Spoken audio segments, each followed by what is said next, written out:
Hello everyone, welcome to Expert Classes. আজি মই লৈ আহিছো এটা নতুন জব নোটিফিকেশন। অইল ইণ্ডিয়াত এতিয়া আপোনাৰ গ্ৰেড সি কাৰণে কিছুমান নতুন ৰিক্ৰুটমেন্ট ওলাইছে। সেইখিনি নোটিফিকেশন মই আজি এই ভিডিঅ'টোত লৈ আহিছো। ফাৰ্স্ট আপোনাৰ পোষ্ট ওলাইছে সুপাৰিনটেণ্ডিং ইঞ্জিনিয়াৰ প্ৰডাকশনৰ কাৰণে 3টা। ইয়াত আপুনি কোৱালিফিকেশন কিনে স্ক্ৰিনত ভালকে দেখিব পাইছে। আপুনি ভিডিঅ'টো পজ কৰি পেনে ভালকে পঢ়ি ল'ব পাৰিব।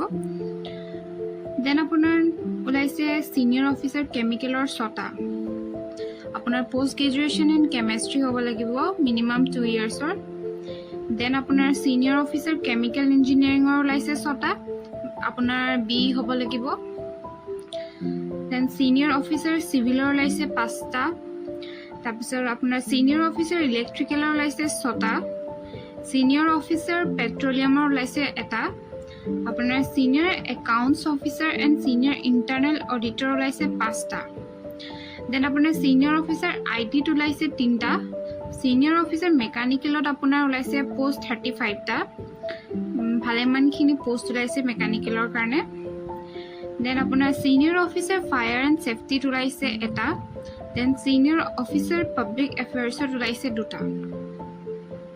এইখিনি কোৱালিফিকেশন কিনে আপুনি ভিডিঅ'টো পজ কৰি ভালকে চাব পাৰিব। দেন আপোনাৰ সিনিয়ৰ অফিচাৰ HSE কাৰণে ওলাইছে 1টা। সিনিয়ৰ অফিচাৰ জিঅ'ফিজিক্সত ওলাইছে 4টা পোষ্ট ওলাইছে।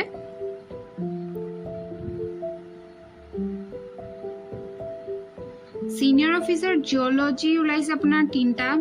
সিনিয়ৰ অফিচাৰ লিগেল এণ্ড লেণ্ডৰ কাৰণে ওলাইছে 5টা। বেচেলাৰ্ছ ডিগ্ৰী ইন ল হ'ব লাগিব, LLB কৰা হ'লে হ'ব, মিনিমাম 60% মাৰ্কছৰ। দেন আপোনাৰ সিনিয়ৰ অফিচাৰ HR ওলাইছে। এইখিনি জব কোৱালিফিকেশ্যনটো চাই ল'ব পাৰে। কোৱালিফিকেশ্যন কি লাগিব চাব পাৰিব ভিডিঅ'টোত। দেন আপোনাৰ সিনিয়ৰ অফিচাৰ চিকিউৰিটি ওলাই 1টা।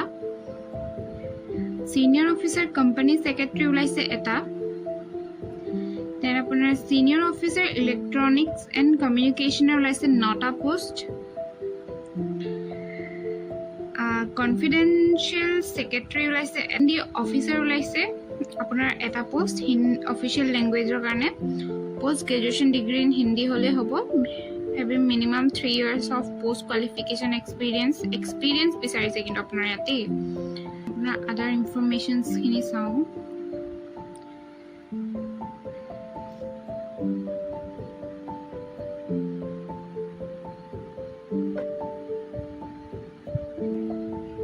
আপোনাৰ প্ৰডাকশ্যনৰ যিটো পোষ্ট ওলাইছে তাৰ কাৰণে এক্সপিৰিয়েঞ্চ বিচাৰিছে 4 বছৰ।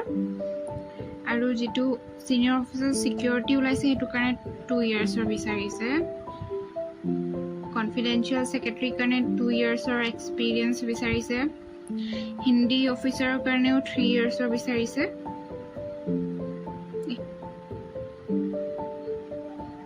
দেন কোৱালিফিকেশ্যনছখিনি এইবোৰ কি আছে আপুনি as relaxation ex servicemen will be 5 years।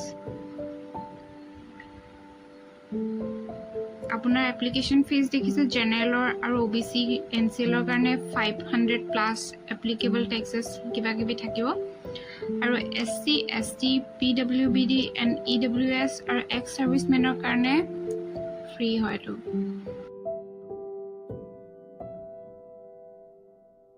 এইখিনি চাব পাৰে।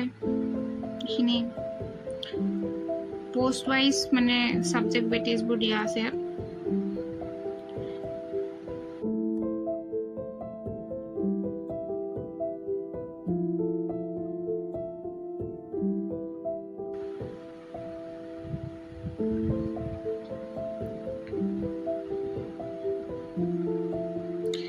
এইখিনি চাই ল'ব পাৰে। এইখিনি হাউ টু এপ্লাই দিয়া আছে, জেনেৰেল ইনষ্ট্ৰাকশ্যনছ দিয়া আছে, সেইখিনি চাব পাৰে।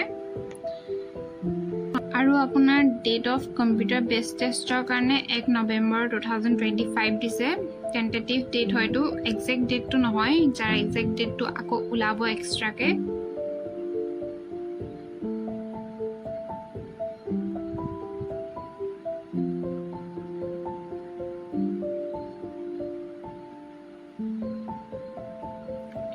চ' ইমান ইমানখিনি আৰু আপোনাৰ যদি কিবা কোৱেৰিজ থাকে তেতিয়া আমাক কমেণ্ট কৰি জনাব আমি যিমান পাৰোঁ আপোনালোকৰ সহায় কৰিবলৈ চেষ্টা কৰিম আৰু ইমানেই আমাৰ আজি ভিডিঅ'টো ইয়াতে শেষ হৈছে ধন্যবাদ